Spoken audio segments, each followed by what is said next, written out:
ನಮಸ್ಕಾರ ವೀಕ್ಷಕರೇ, ನಮ್ಮ ಚಾನಲ್ಗೆ ಸ್ವಾಗತ. ನಮ್ಮ ಚಾನೆಲ್ ಸಬ್ಸ್ಕ್ರೈಬ್ ಮಾಡಿ, ಬೆಲ್ ಐಕಾನ್ ಒತ್ತಿ. ನಮ್ಮ ಮುಂದಿನ ವಿಡಿಯೋ ನಿಮಗೆ ನೇರವಾಗಿ ತಲುಪುತ್ತದೆ. ತುಲಾ ರಾಶಿಯವರೇ, ನಿಮ್ಮ ಜೀವನದಲ್ಲಿ ಸಮಯದ ಪ್ರಭಾವ ಬಹಳ ಮಹತ್ವದ್ದಾಗಿದೆ. ಗ್ರಹಗಳ ಚಲನೆ, ದೈನಂದಿನ ಚಿಂತನೆಗಳು, ನಿಮ್ಮ ನಿರ್ಧಾರಗಳು ಎಲ್ಲ ಸೇರಿ ನಿಮ್ಮ ಭವಿಷ್ಯವನ್ನು ರೂಪಿಸುತ್ತವೆ. ಈಗಿನ ಕಾಲದಲ್ಲಿ ತುಲಾ ರಾಶಿಯವರಿಗಾಗಿ ಸಮಯ ಮಿಶ್ರ ಫಲಗಳನ್ನು ನೀಡುತ್ತಿರುವುದಾಗಿ ಕಾಣುತ್ತದೆ. ಕೆಲವೊಂದು ವಿಷಯಗಳಲ್ಲಿ ಅದೃಷ್ಟ ನಿಮ್ಮೊಂದಿಗೆ ನಿಂತರೆ, ಇನ್ನೂ ಕೆಲವು ಕ್ಷೇತ್ರಗಳಲ್ಲಿ ಸಹನೆ ಮತ್ತು ಧೈರ್ಯ ಅವಶ್ಯಕವಾಗುತ್ತದೆ. ಆದ್ದರಿಂದ ಈ ಸಮಯವನ್ನು ಸರಿಯಾಗಿ ಅರ್ಥಮಾಡಿಕೊಂಡು ನಡೆದುಕೊಳ್ಳುವುದು ಅತ್ಯಂತ ಮುಖ್ಯ. ತುಲಾ ರಾಶಿಯವರು ಸಾಮಾನ್ಯವಾಗಿ ಸಮತೋಲನವನ್ನು ಇಷ್ಟಪಡುವವರು. ಜೀವನದಲ್ಲಿ ಶಾಂತಿ, ನ್ಯಾಯ ಮತ್ತು ಸೌಂದರ್ಯವನ್ನು ಹುಡುಕುವ ಗುಣ ನಿಮ್ಮಲ್ಲಿದೆ. ಆದರೆ ಇತ್ತೀಚಿನ ದಿನಗಳಲ್ಲಿ ನಿಮ್ಮ ಮನಸ್ಸು ಸ್ವಲ್ಪ ಅಶಾಂತಿಯಾಗಿರಬಹುದು. ಕೆಲಸಗಳಲ್ಲಿ ವಿಳಂಬ, ಆರ್ಥಿಕ ಒತ್ತಡ ಅಥವಾ ಸಂಬಂಧಗಳಲ್ಲಿ ಸಣ್ಣ ಗೊಂದಲಗಳು ಕಂಡುಬರುವ ಸಾಧ್ಯತೆ ಇದೆ. ಈ ಎಲ್ಲವೂ ತಾತ್ಕಾಲಿಕ. ನೀವು ಆತಂಕಪಡಬೇಕಾಗಿಲ್ಲ, ಇದು ನಿಮ್ಮ ಸಹನೆಯನ್ನು ಪರೀಕ್ಷಿಸುವ ಕಾಲ ಮಾತ್ರ. ಆರ್ಥಿಕವಾಗಿ ನೋಡಿದರೆ ಹಣದ ಆಗಮನ ಇದ್ದರೂ ಖರ್ಚು ಹೆಚ್ಚಾಗುವ ಸಾಧ್ಯತೆ ಇದೆ. ನೀವು ಹಣವನ್ನು ಜಾಗ್ರತೆಯಿಂದ ಬಳಕೆ ಮಾಡುವುದು ಉತ್ತಮ. ಅನಗತ್ಯ ಖರ್ಚುಗಳನ್ನು ಕಡಿಮೆ ಮಾಡಿ ಭವಿಷ್ಯಕ್ಕಾಗಿ ಸಂಗ್ರಹಿಸುವ ಅಭ್ಯಾಸ ಬೆಳೆಸಿಕೊಳ್ಳಬೇಕು. ಹೂಡಿಕೆ ಮಾಡುವ ಮೊದಲು ಯೋಚನೆ ಮಾಡಿ ನಿರ್ಧಾರ ತೆಗೆದುಕೊಳ್ಳುವುದು ಒಳ್ಳೆಯದು. ಈ ಸಮಯದಲ್ಲಿ ತುರ್ತು ನಿರ್ಧಾರಗಳು ನಷ್ಟಕ್ಕೆ ಕಾರಣವಾಗಬಹುದು. ಉದ್ಯೋಗ ಮತ್ತು ವ್ಯವಹಾರದಲ್ಲಿ ನಿಧಾನಗತಿಯ ಪ್ರಗತಿ ಕಂಡುಬರುತ್ತದೆ. ನಿಮ್ಮ ಶ್ರಮ ವ್ಯರ್ಥವಾಗುವುದಿಲ್ಲ, ಆದರೆ ಫಲಿತಾಂಶಗಳು ಸ್ವಲ್ಪ ತಡವಾಗಿ ದೊರೆಯಬಹುದು. ಸಹೋದ್ಯೋಗಿಗಳೊಂದಿಗೆ ಹೊಂದಾಣಿಕೆ ಇರಿಸಿಕೊಳ್ಳುವುದು ಮುಖ್ಯ. ವ್ಯವಹಾರದಲ್ಲಿ ಹೊಸ ಅವಕಾಶಗಳು ಬಂದರೂ ಅವುಗಳನ್ನು ಪರಿಶೀಲಿಸಿ ಮಾತ್ರ ಸ್ವೀಕರಿಸಬೇಕು. ಧೈರ್ಯ ಮತ್ತು ಪರಿಶ್ರಮದಿಂದ ಮುಂದುವರಿದರೆ ಯಶಸ್ಸು ಖಚಿತ. ಸಂಬಂಧಗಳ ವಿಷಯದಲ್ಲಿ ಕುಟುಂಬದೊಂದಿಗೆ ಹೆಚ್ಚು ಸಮಯ ಕಳೆಯುವುದು ಉತ್ತಮ. ಸಣ್ಣ ವಿಚಾರಗಳಿಗೆ ಜಗಳ ಮಾಡದೆ ಶಾಂತವಾಗಿ ಮಾತನಾಡಿ ಸಮಸ್ಯೆಗಳನ್ನು ಪರಿಹರಿಸಿಕೊಳ್ಳಬೇಕು. ಸ್ನೇಹಿತರೊಂದಿಗೆ ನಂಬಿಕೆ ಉಳಿಸಿಕೊಳ್ಳುವುದು ಮುಖ್ಯ. ದಾಂಪತ್ಯ ಜೀವನದಲ್ಲಿ ಸಹಾನುಭೂತಿ ಮತ್ತು ಪ್ರೀತಿ ಹೆಚ್ಚಿಸುವುದು ನಿಮ್ಮ ಸಂಬಂಧವನ್ನು ಮತ್ತಷ್ಟು ಬಲಪಡಿಸುತ್ತದೆ. ಈ ಸಮಯದಲ್ಲಿ ನಿಮ್ಮ ಮಾನಸಿಕ ಶಾಂತಿಗೆ ಅತ್ಯಂತ ಅಗತ್ಯವಾದದ್ದು ದೇವರ ಆರಾಧನೆ. ತುಲಾ ರಾಶಿಯವರಿಗೆ ವಿಶೇಷವಾಗಿ ಲಕ್ಷ್ಮೀ ದೇವಿ ಮತ್ತು ಶಿವನ ಆರಾಧನೆ ಬಹಳ ಶ್ರೇಯಸ್ಕರವಾಗಿದೆ. ಪ್ರತಿದಿನ ಬೆಳಿಗ್ಗೆ ಎದ್ದು ಮನಸ್ಸು ಶುದ್ಧವಾಗಿರಿಸಿದ ನಂತರ ದೇವರ ಧ್ಯಾನ ಮಾಡುವುದರಿಂದ ನಿಮ್ಮ ಮನಸ್ಸಿಗೆ ಶಾಂತಿ ಸಿಗುತ್ತದೆ. ಶುಕ್ರವಾರದಂದು ಲಕ್ಷ್ಮೀ ದೇವಿಗೆ ಪೂಜೆ ಮಾಡುವುದರಿಂದ ಆರ್ಥಿಕ ಸಮಸ್ಯೆಗಳು ಕಡಿಮೆಯಾಗುತ್ತವೆ. ಸೋಮವಾರದಂದು ಶಿವನಿಗೆ ಅಭಿಷೇಕ ಮಾಡುವುದರಿಂದ ದೋಷಗಳು ನಿವಾರಣೆಯಾಗುತ್ತವೆ. ಮಂತ್ರ ಜಪವು ನಿಮ್ಮ ಜೀವನದಲ್ಲಿ ದೊಡ್ಡ ಬದಲಾವಣೆ ತರಬಹುದು. ಓಂ ಶ್ರೀಂ ಮಹಾಲಕ್ಷ್ಮಿಯೈ ನಮಃ ಎಂಬ ಮಂತ್ರವನ್ನು ಪ್ರತಿದಿನ ಜಪಿಸುವುದರಿಂದ ಧನಪ್ರಾಪ್ತಿ ಹೆಚ್ಚುತ್ತದೆ.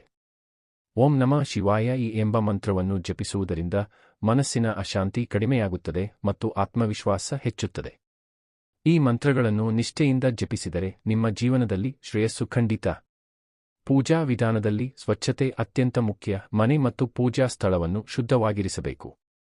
ಪ್ರತಿದಿನ ದೀಪ ಹಚ್ಚಿ ದೇವರಿಗೆ ನೈವೇದ್ಯ ಅರ್ಪಿಸುವುದರಿಂದ ಧನ ಮತ್ತು ಸಮೃದ್ಧಿ ಬರುತ್ತದೆ. ತುಲಾ ರಾಶಿಯವರು ವಿಶೇಷವಾಗಿ ಬಿಳಿ ಹೂವುಗಳನ್ನು ಬಳಸುವುದು ಶುಭಕರ. ದಾನಧರ್ಮ ಮಾಡುವುದರಿಂದ ನಿಮ್ಮ ಕರ್ಮ ಫಲ ಉತ್ತಮವಾಗುತ್ತದೆ. ಈ ಸಮಯದಲ್ಲಿ ನಿಮ್ಮ ಆರೋಗ್ಯದ ಕಡೆ ಗಮನ ಕೊಡುವುದು ಕೂಡ ಅಗತ್ಯ. ಅತಿಯಾದ ಒತ್ತಡದಿಂದ ದೂರವಿರಿ. ನಿಯಮಿತ ವ್ಯಾಯಾಮ ಮತ್ತು ಯೋಗ ಮಾಡುವುದರಿಂದ ದೇಹ ಮತ್ತು ಮನಸ್ಸು ಆರೋಗ್ಯವಾಗಿರುತ್ತದೆ. ಸಕಾರಾತ್ಮಕ ಚಿಂತನೆ ನಿಮ್ಮ ಜೀವನವನ್ನು ಸುಂದರಗೊಳಿಸುತ್ತದೆ.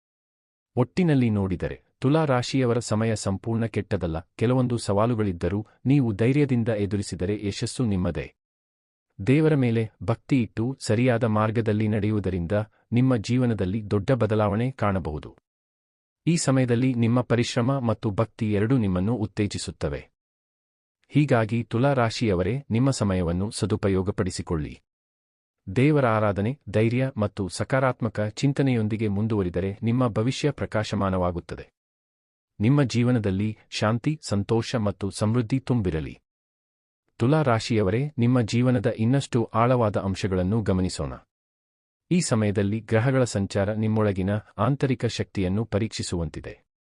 ನೀವು ಹೊರಗೆ ಶಾಂತವಾಗಿರುವಂತೆ ಕಾಣಬಹುದು, ಆದರೆ ಒಳಗೆ ಹಲವಾರು ವಿಚಾರಗಳು ಓಡಾಡುತ್ತಿರಬಹುದು. ಈ ಮನಸ್ಥಿತಿಯನ್ನು ಸರಿಯಾಗಿ ನಿರ್ವಹಿಸುವುದು ಅತ್ಯಂತ ಮುಖ್ಯ.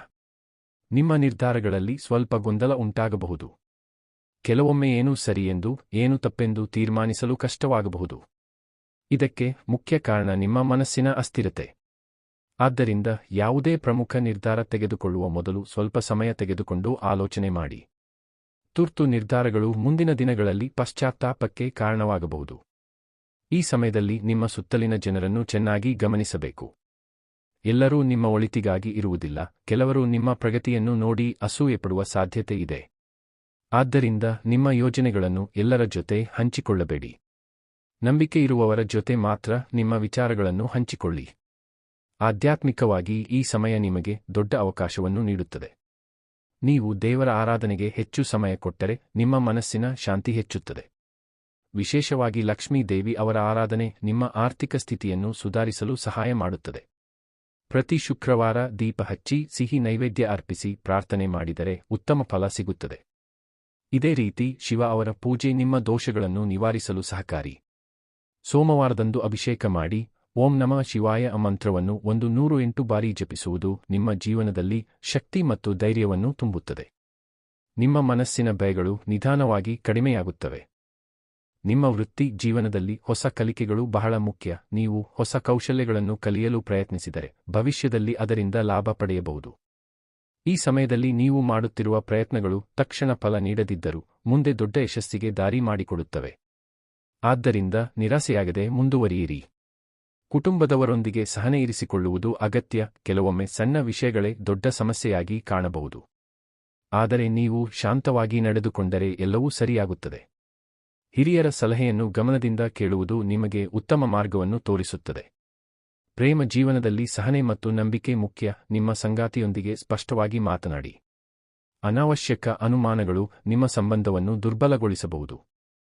ತುಲಾ ರಾಶಿಯವರೇ, ನಿಮ್ಮ ಜೀವನದಲ್ಲಿ ಆಳವಾದ ಬದಲಾವಣೆ ತರಬಲ್ಲ ಸೂಕ್ಷ್ಮ ವಿಚಾರಗಳು, ಗುಪ್ತ ಪರಿಹಾರಗಳು ಮತ್ತು ಆತ್ಮಶಕ್ತಿಯನ್ನು ಹೆಚ್ಚಿಸುವ ಮಾರ್ಗಗಳನ್ನು ತಿಳಿದುಕೊಳ್ಳೋಣ. ಈ ಹಂತದಲ್ಲಿ ನೀವು ಗಮನಿಸಬೇಕಾದದ್ದು ಹೊರಗಿನ ಪರಿಸ್ಥಿತಿಗಳಿಗಿಂತ ನಿಮ್ಮ ಒಳಗಿನ ಸ್ಥಿತಿ. ಏಕೆಂದರೆ ನಿಮ್ಮ ಒಳಗಿನ ಶಕ್ತಿ ಬಲವಾಗಿದ್ದರೆ ಹೊರಗಿನ ಯಾವುದೇ ಸವಾಲು ದೊಡ್ಡದಾಗಿ ಕಾಣುವುದಿಲ್ಲ. ಈ ಸಮಯದಲ್ಲಿ ನಿಮ್ಮ ಆತ್ಮವಿಶ್ವಾಸ ಸ್ವಲ್ಪ ಕುಸಿಯುವ ಸಾಧ್ಯತೆ ಇದೆ. ಕೆಲವೊಮ್ಮೆ ನಾನು ಮಾಡಬಹುದಾ ಎಂಬ ಸಂದೇಹ ಮೂಡಬಹುದು. ಆದರೆ ಇದು ನಿಮ್ಮ ನಿಜ ಸ್ವಭಾವ ಅಲ್ಲ, ಇದು ತಾತ್ಕಾಲಿಕ ಮನಸ್ಥಿತಿ ಮಾತ್ರ. ನಿಮ್ಮ ಹಿಂದಿನ ಸಾಧನೆಗಳನ್ನು ನೆನಪಿಸಿಕೊಳ್ಳಿ. ನೀವು ಎದುರಿಸಿದ ಕಷ್ಟಗಳನ್ನು ಗೆದ್ದಿದ್ದೀರಾ ಎಂಬುದನ್ನು ಗಮನಿಸಿ. ಅದೇ ಶಕ್ತಿ ಈಗಲೂ ನಿಮ್ಮೊಳಗಿದೆ. ನಿಮ್ಮ ಮನೆ ಪರಿಸರವನ್ನು ಶುದ್ಧ ಮತ್ತು ಸಕಾರಾತ್ಮಕವಾಗಿಡುವುದು ಅತ್ಯಂತ ಮುಖ್ಯ. ಪ್ರತಿದಿನ ಬೆಳಗ್ಗೆ ಮನೆ ಬಾಗಿಲಿಗೆ ರಂಗೋಲಿ ಹಾಕುವುದು, ದೀಪ ಹಚ್ಚುವುದು, ಇವು ನಿಮ್ಮ ಮನೆಗೆ ಉತ್ತಮ ಶಕ್ತಿಯನ್ನು ಆಕರ್ಷಿಸುತ್ತವೆ. ವಿಶೇಷವಾಗಿ ಸಾಯಂಕಾಲ ದೀಪ ಹಚ್ಚುವುದು ನಿಮ್ಮ ಮನೆಯಲ್ಲಿ ನೆಗೆಟಿವ್ ಎನರ್ಜಿ ಕಡಿಮೆ ಮಾಡಲು ಸಹಾಯ ಮಾಡುತ್ತದೆ. ಈ ಸಂದರ್ಭದಲ್ಲಿ ಮಹಾಲಕ್ಷ್ಮಿ ಆರಾಧನೆಗೆ ಹೆಚ್ಚು ಮಹತ್ವ ನೀಡಬೇಕು. ಶುಕ್ರವಾರದಂದು ಕಮಲ ಹೂವಿನಿಂದ ಪೂಜೆ ಮಾಡಿ ಓಂ ಶ್ರೀ ಮಹಾಲಕ್ಷ್ಮಿಯೈ ನಮಃ ಮಂತ್ರವನ್ನು ನಿಷ್ಠೆಯಿಂದ ಜಪಿಸುವುದು ಧನಲಾಭಕ್ಕೆ ದಾರಿ ಮಾಡಿಕೊಡುತ್ತದೆ. ಪೂಜೆ ಮಾಡುವಾಗ ಮನಸ್ಸು ಶುದ್ಧವಾಗಿರಬೇಕು. ನೀವು ದೇವಿಯ ಮೇಲೆ ನಂಬಿಕೆ ಇಟ್ಟು ಪ್ರಾರ್ಥನೆ ಮಾಡಿದರೆ ಅವಳ ಕೃಪೆ ನಿಮ್ಮ ಮೇಲೆ ಖಂಡಿತವಾಗಿಯೂ ಬೀಳುತ್ತದೆ. ಇದೇ ರೀತಿಯಲ್ಲಿ ಪಾರ್ವತಿ ದೇವಿ ಆರಾಧನೆ ನಿಮ್ಮ ಕುಟುಂಬ ಜೀವನದಲ್ಲಿ ಶಾಂತಿ ತರಲು ಸಹಕಾರಿ. ಮಂಗಳವಾರ ಅಥವಾ ಶುಕ್ರವಾರ ಪಾರ್ವತಿ ದೇವಿಗೆ ಹೂವು ಅರ್ಪಿಸಿ ಪ್ರಾರ್ಥನೆ ಮಾಡಿದರೆ ಮನೆಯಲ್ಲಿನ ಕಲಹಗಳು ಕಡಿಮೆಯಾಗುತ್ತವೆ ಮತ್ತು ಸೌಹಾರ್ದತೆ ಹೆಚ್ಚುತ್ತದೆ. ನಿಮ್ಮ ಜೀವನದಲ್ಲಿ ಕೆಲವೊಂದು ಅಜ್ಞಾತ ಅಡೆತಡೆಗಳು ಕಾಣಿಸಬಹುದು. ಕೆಲಸಗಳು ಪೂರ್ಣಗೊಳ್ಳುವ ಮೊದಲು ಅಡ್ಡಿ ಬರುವುದು ಅಥವಾ ಅನಿರೀಕ್ಷಿತ ವಿಳಂಬಗಳು, ಇವು ನಿಮ್ಮ ಸಹನೆಯನ್ನು ಪರೀಕ್ಷಿಸುವುದು. ಇದಕ್ಕೆ ಪರಿಹಾರವಾಗಿ ಪ್ರತಿದಿನ ಬೆಳಿಗ್ಗೆ 1 ಗ್ಲಾಸ್ ನೀರನ್ನು ಸೂರ್ಯನಿಗೆ ಅರ್ಪಿಸಿ. ಇದರಿಂದ ನಿಮ್ಮ ಗ್ರಹ ದೋಷಗಳು ನಿಧಾನವಾಗಿ ಕಡಿಮೆಯಾಗುತ್ತವೆ. ನೀವು ಬಳಸುವ ಮಾತುಗಳು ಕೂಡ ನಿಮ್ಮ ಭವಿಷ್ಯವನ್ನು ನಿರ್ಧರಿಸುತ್ತವೆ. ಕಠಿಣ ಮಾತುಗಳು ಸಂಬಂಧಗಳನ್ನು ಹಾಳು ಮಾಡಬಹುದು. ಆದ್ದರಿಂದ ಮೃದು ಸ್ವಭಾವದಿಂದ ಮಾತನಾಡಿ. ನಿಮ್ಮ ಮಾತುಗಳಲ್ಲಿ ಸೌಜನ್ಯ ಇರಲಿ. ಇದರಿಂದ ಜನರು ನಿಮ್ಮನ್ನು ಹೆಚ್ಚು ಗೌರವಿಸುತ್ತಾರೆ ಮತ್ತು ಸಹಾಯ ಮಾಡಲು ಮುಂದೆ ಬರುತ್ತಾರೆ.